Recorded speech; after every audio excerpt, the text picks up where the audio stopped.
Welcome back once again friends हमारे इस प्यारे से प्लेटफॉर्म पे जिसका नाम है त्रिशांत एकेडमी। और दोस्तों मैं आज आपका मिश्रा सर वादे के अनुसार और डिमांड के अकॉर्डिंग मैं लेके आया हूं आपके सामने टॉपिक स्ट्रक्चर ऑफ एटम। दोस्तों ये टॉपिक आपके केमिस्ट्री सब्जेक्ट का है और क्लास 9th का है। हमारे एक यूजर हैं धीरज, उन्होंने बोला है कि सर प्लीज आप स्ट्रक्चर ऑफ एटम भी एक्सप्लेन कर दीजिए। तो उन्हीं की डिमांड पे और आप सबके लिए, क्योंकि एग्जामिनेशन आ रहा है, टर्म 2 स्टार्ट हो रहा है, तो उसमें स्ट्रक्चर ऑफ एटम बहुत ही जरूरी है और बहुत ही कॉन्सेप्चुअल है। और दोस्तों ये टर्म 2 ही नहीं, 9th क्लास भी नहीं दोस्तों, ये आपके 10th 11th 12th में भी बहुत इंपॉर्टेंट है। क्यों? क्योंकि ये स्ट्रक्चर ऑफ एटम है। किसी का आप स्ट्रक्चर पढ़ने जा रहे हैं, इसका मतलब है किसी की आप एक ढांचा पढ़ने जा रहे हैं, एक बाउंड्री लाइन पढ़ने जा रहे हैं। तो जब तक आप उसके स्ट्रक्चर के बारे में ब्रीफली और डेप्थ में नहीं जानेंगे तब तक आपको उस टॉपिक की नॉलेज अच्छी तरह 100% नहीं हो पाएगी। ये तो आप जानते ही हैं। हमें कोई भी चीज जानना है, जैसे फॉर एग्जांपल हमें मल्टीप्लिकेशन समझना होता है, मैथ्स में मल्टीप्लिकेशन हमें सीखना होता है। सबसे पहले हम क्या सीखते हैं? सबसे पहले हम एडिशन करना सीखते हैं, वो भी 1 डिजिट का, 2 डिजिट का, फिर 3 डिजिट का आता है। फिर मल्टीप्लिकेशन सीखते हैं विदाउट कैरी वाला, फिर कैरी वाला मल्टीप्लिकेशन सीखते हैं। तो इतनी सारी चीजें सीखने के लिए हमें पहले डेप्थ में जाना पड़ता है ना। तो इसी प्रकार अगर मुझे स्ट्रक्चर ऑफ एटम समझना होगा तो उसके डेप्थ में डेफिनेटली ही जाना होगा। दोस्तों चलिए हम स्टार्ट करते हैं। और जितने भी न्यू लर्नर्स हमारे प्यारे से प्लेटफॉर्म पे, वो फटाफट जाइए, सब्सक्रिप्शन बटन को प्रेस कीजिए, साथ ही साथ नोटिफिकेशन बेल को भी प्रेस कीजिए, क्योंकि अपडेटेड वीडियोस की नोटिफिकेशन सबसे पहले पहुंचे, इसलिए आपको प्रेस करना पड़ेगा। ठीक है दोस्तों, चलिए स्टार्ट करते हैं। देखिए हमारा टॉपिक आज का है स्ट्रक्चर ऑफ एटम। दोस्तों केमिस्ट्री में जैसे वर्ड आता है केमिस्ट्री, तो आप समझते हो कुछ ना कुछ केमिकल रिएक्शंस होती होंगी इसमें। ये केमिस्ट्री है, कहते नहीं कि पक्का इसमें तो कुछ केमिस्ट्री लग रही है, मतलब कुछ ना कुछ केमिकल रिएक्शन लगता है। फ्रेंड्स होता क्या है कि जब भी केमिकल रिएक्शन की बात आती है तो हमारे दिमाग में आता है कि पक्का कोई एक एलिमेंट या दो, कोई एक सॉल्यूशन दूसरे से रिएक्ट करेगा, या कोई एक एलिमेंट होगा, कुछ ऐसा होगा, कुछ कंपाउंड होगा। दोस्तों सबसे पहले बात आती है एलिमेंट की। आखिरकार सबसे आमतौर पे जो भी हाइड्रोजन, हीलियम, लिथियम या कार्बन, पोटेशियम, कैल्शियम, ये सारे एलिमेंट हैं। ठीक है, आज हम उन्हीं एलिमेंट को, किसी एक एलिमेंट को पकड़ेंगे या जनरलाइज फॉर्म में किसी भी एलिमेंट के बारे में आज हम डिस्कस करेंगे, और साथ ही साथ उसके स्ट्रक्चर को समझेंगे। क्योंकि आप जानते हो कि atoms are the building block of matter. क्या है atoms? Building block of matter है। मतलब किसी भी मैटर का बनना, सबसे पहले से हमारा घर बनता है तो हम ईंटों को लगाते हैं, सीमेंट से, मसाले से पकाते, लगाते लगाते बाउंड्री खड़ी करते हैं, घर बनता है। सिमिलर इन द वे जब भी हमारा कोई मैटर बनना होता है, सॉलिड हो, लिक्विड हो या गैस हो, कोई भी मैटर बनना होता है, तो दोस्तों हमें बिल्डिंग ब्लॉक क्या है? उसका एटम है। एटम से उसका बनता बनता मॉलिक्यूल बनता है, फिर कंपाउंड बनता है, फिर धीरे धीरे करके पूरा एक स्ट्रक्चर तैयार हो जाता है। तो आप समझते हैं कि अगर मैं एटम के बारे में आपको ब्रीफली समझा दूं तो आप पक्का 100% एक लाइक तो जरूर दीजिए, है ना, क्योंकि ये बिल्डिंग ब्लॉक ऑफ मैटर है। अगर ये समझ गए तो आप मैटर को भी समझ जाएंगे, है ना। चलिए दोस्तों स्टार्ट करें। देखिए सबसे पहले एटम, एटम को समझने के लिए फ्रेंड्स हमें इसके सब पार्टिकल्स में जाना होता है। देखिए अभी मैंने क्या बताया कि जो एटम्स है वो क्या है? Atom is building block of matter. Atom क्या है? बिल्डिंग ब्लॉक ऑफ मैटर है। दूसरा, एटम्स हैव सब एटॉमिक पार्टिकल्स। अब दोस्तों पार्टिकल्स तो हैं, सब एटॉमिक पार्टिकल्स है इसके पास, लेकिन आखिरकार ये एक एटम है, उसके पास सब एटॉमिक पार्टिकल्स है। मींस दैट सब एटॉमिक मींस दैट इसके अंदर होगा, इसके टाइप नहीं है। सबसे पहले आप ये डाउट क्लियर कर लीजिए कि सब एटॉमिक पार्टिकल्स मींस दैट इसके इनसाइड में है वो सारी चीजें, आउटसाइड में कुछ भी नहीं है। ठीक है, एक बार चीज क्लियर हो गई, सब एटॉमिक पार्टिकल्स। ठीक है, अब मैं बता रहा हूं जो इसके इनसाइड में है, फॉर एग्जांपल एक ये बॉक्स है, बॉक्स के अंदर आपके पास अलग अलग वैरायटी के सामान है, उसको हम कहेंगे सब एटॉमिक पार्टिकल्स। पूरा बॉक्स क्या है? एटम है। फॉर एग्जांपल आप देखिए ये पूरा एक बॉक्स है, ठीक है, बॉक्स है, ये बॉक्स को हम कहेंगे एटम। ठीक है, ध्यान से देखिए, और इस बॉक्स के अंदर हमारे पास 1 2 3 करके सब एटॉमिक पार्टिकल्स होते हैं। ठीक है, और इन सबको हम कहते हैं क्या? सब एटॉमिक पार्टिकल्स। ठीक है, अब फ्रेंड्स होता क्या है कि जब सब एटॉमिक पार्टिकल्स इसके अंदर होते हैं तो उसके बारे में अगर हम जान लें तो हम पूरा मतलब इसका पूरा बॉक्स के बारे में समझ सकते हैं। फॉर एग्जांपल अगर हमारी ह्यूमन बॉडी है, अगर ह्यूमन बॉडी के अंदर बहुत सारे सिस्टम्स होते हैं, डाइजेस्टिव सिस्टम, रेस्पिरेटरी सिस्टम और आपका नर्वस सिस्टम होता है ना, आपका सर्कुलेटरी सिस्टम होता है, एक्सक्रीटरी सिस्टम होता है। अगर ये सारे सिस्टम को हम समझ गए तो हम कहते हैं कि हमने पूरी ह्यूमन बॉडी अंडरस्टैंड कर ली है ना। तो ह्यूमन बॉडी के बारे में आएगा तो आप ब्रीफली उसको एक्सप्लेन कर सकते हैं 10 नंबर का। सिमिलर इन द वे अगर आप एटम के सब एटॉमिक पार्टिकल को समझ गए तो आप पूरे बॉक्स को समझ सकते हैं कि वो कैसा होगा। ठीक है, तो चलिए हम धीरे धीरे स्टार्ट करते हैं। देखिए फ्रेंड, सब एटॉमिक पार्टिकल्स में आते हैं तो मैं ये कहूंगा फ्रेंड्स कि जो सब एटॉमिक पार्टिकल्स होते हैं, सब एटॉमिक पार्टिकल, जो सब एटॉमिक पार्टिकल्स होते हैं फ्रेंड्स वो होते हैं 3। पहला होता है प्रोटॉन, ठीक, दूसरा होता है इलेक्ट्रॉन और फ्रेंड्स तीसरा होता है न्यूट्रॉन। ठीक है, प्रोटॉन, इलेक्ट्रॉन और न्यूट्रॉन। ठीक है फ्रेंड्स, इतना चीज समझ में आया।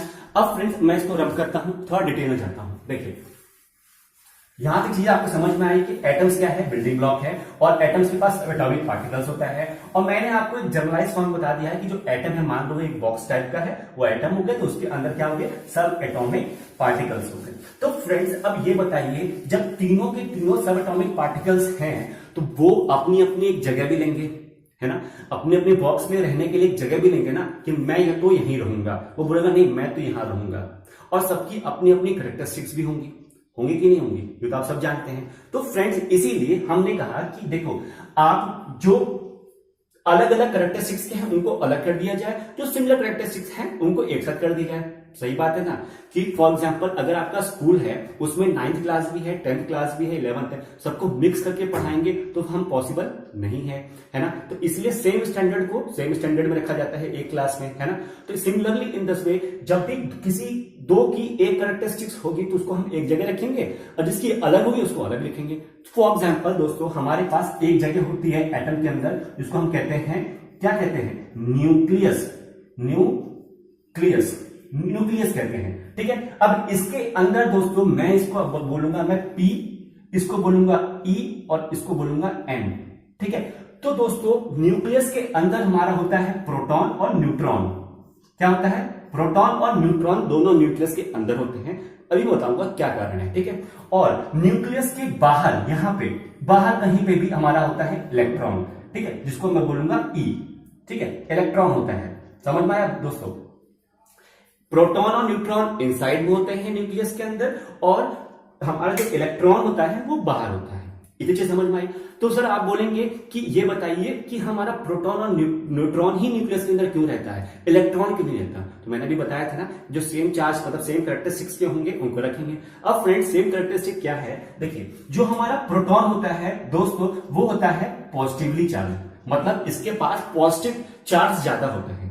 आपने चार्ज पढ़ा होगा ना छोटे क्लासेस में, तो पॉजिटिव चार्ज ज्यादा होते हैं। अब हमारा जो इलेक्ट्रॉन होता है ये होता है नेगेटिव चार्ज। तो हो गए ना दोनों अलग एक दूसरे से, एक है पॉजिटिव एक है नेगेटिव। बोलेगा ना, जैसे आपने मैग्नेट में पढ़ा है, same charge ripple each other, opposite charge attract each other, है ना। अट्रैक्ट तो करते हैं लेकिन एक का कभी भी साथ में नहीं रहते दोस्तों। तो ये पॉजिटिव चार्ज हो गया, ये नेगेटिव चार्ज, तो इन दोनों को तो अलग करना जरूरी है। अब आप बोलेंगे सर न्यूट्रॉन है, न्यूट्रॉन को प्रोटॉन के साथ क्यों रखा। तो दोस्तों मैं बता दूं आपको कि न्यूट्रॉन जो है हमारा वो न्यूट्रल चार्ज का होता है, न्यूट्रल चार्ज, इसका कोई चार्ज नहीं होता। तो साइंटिस्ट लोगों ने यह बताया कि हाँ प्रोटॉन के साथ ही न्यूट्रॉन रहता है। उनकी डिस्कवरी हुई, उन्होंने बताया कि प्रोटॉन के साथ न्यूट्रॉन होता है। अब हम उनकी डिस्कवरी के ऊपर तो हम टिक्का टिप्पणी नहीं कर सकते ना। तो उन्होंने बताया कि प्रोटॉन पॉजिटिव है, उसके साथ न्यूट्रॉन होता है अंदर और बाहर हमारा इलेक्ट्रॉन्स रिवॉल्व करते हैं। अब आपके सामने वर्ड आ गया रिवॉल्व, अब इसका मतलब क्या हुआ तो उसको समझिए। होता है क्या दोस्तों, यहां तक चीजें समझ में आ गई। ठीक है, अब देखिए फ्रेंड्स, अब यहां तक तो बात सही है। तो आप बोलेंगे सर हमें तो आपने एटम्स बता दिया, ठीक है, उसके सब एटॉमिक पार्टिकल्स भी बता दिए, लेकिन ये पार्टिकल्स आए कैसे, हमारे सामने ये पार्टिकल्स आए कैसे, किसने क्या किया, कैसे आ गई, अपने आप ही बता दे कि हाँ मैं ये हूं नहीं दोस्तों। हमारे पास नंबर ऑफ साइंटिस्ट आए, फिजिशियन आए, हमारे पास नंबर ऑफ केमिस्ट्रीज के जो साइंटिस्ट हैं वो आए, है ना, केमिस्ट इसको बोलते हैं। ऐसे नंबर ऑफ साइंटिस्ट है, उन्होंने अपनी अपनी अपनी थ्योरीज दी। तो दोस्तों उस थ्योरीज में हमें यह पता चला कि हाँ, कुछ एक ऐसे साइंटिस्ट हैं जिन्होंने एक सब एटॉमिक पार्टिकल्स के बारे में बताया, कुछ ऐसे हैं जिन्होंने अदर बताया, कुछ ऐसे हैं जिन्होंने तीसरा बताया, और कुछ ऐसे भी थे जिन्होंने जो पहले बताया था उसको ओवरकम किया, उसको गलत साबित किया और फिर नेक्स्ट हमें बताया। समझ में आ रही है? तो इसी तरीके से दोस्तों वेरिएशन आया। अब सबसे पहले आपके सामने आया है जे थॉमसन, जे थॉमसन, ठीक। नेक्स्ट उसके बाद कौन सा आया दोस्तों? रदरफोर्ड, ठीक। फिर आए गोल्डस्टीन, ठीक। फिर चैडविक,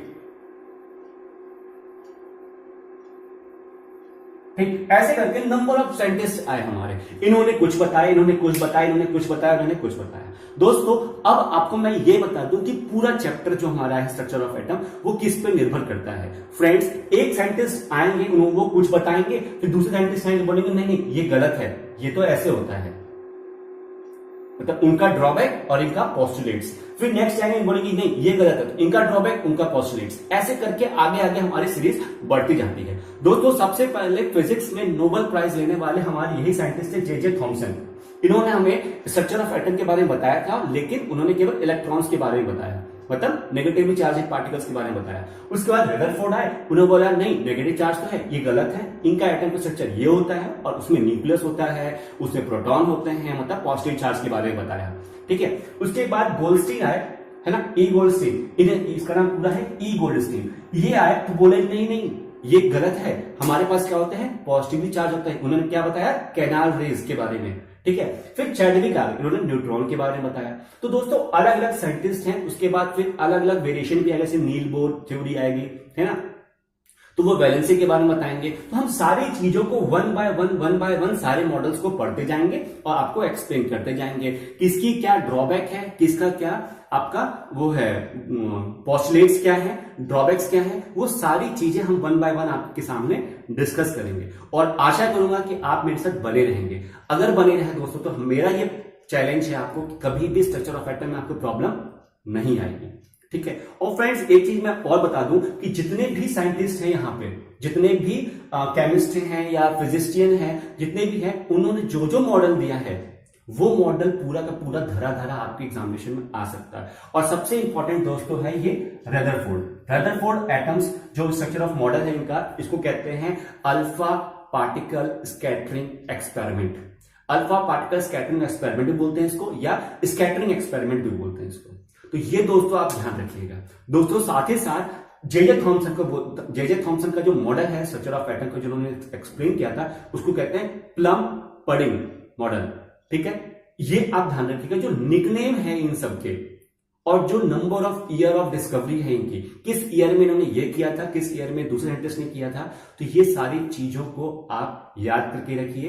एक कॉलम बना लीजिए अपने कॉपी में, उस कॉलम में ऊपर से लिख दीजिए कि हाँ electron, negative charge, J Thomson, इस ईयर में ये निकनेम है। ऐसे करते करते आप इलेक्ट्रॉन, प्रोटॉन, न्यूट्रॉन, न्यूक्लियस, जो भी आपको आता जा रहा है इस चैप्टर में, सब लिखते जाइए। अब इस चैप्टर में बहुत सारी चीजें होंगी, हम वैलेंसी के बारे में पढ़ेंगे, ऑर्बिट के बारे में पढ़ेंगे, शेल के बारे में पढ़ेंगे। तो ये सारी चीजों को वन बाय वन मैं आपके सामने डिस्कस करूंगा, ठीक है फ्रेंड्स। अभी मुझे दीजिए इजाजत, मैं आपको डेप्थ में फिर से लेके चलूंगा, इसी पॉइंट से लेके चलूंगा, यहीं से स्टार्ट करूंगा और धीरे धीरे इन सारे साइंटिस्ट के नाम जो हैं आपको दिख रहे हैं, अभी कुछ बचे भी हैं, वो भी डिस्कस करूंगा, ठीक है दोस्तों। तब तक के लिए टेक केयर, बाय बाय। आप बेसिक दोबारा पढ़िए, ठीक है दोस्तों, बाय बाय।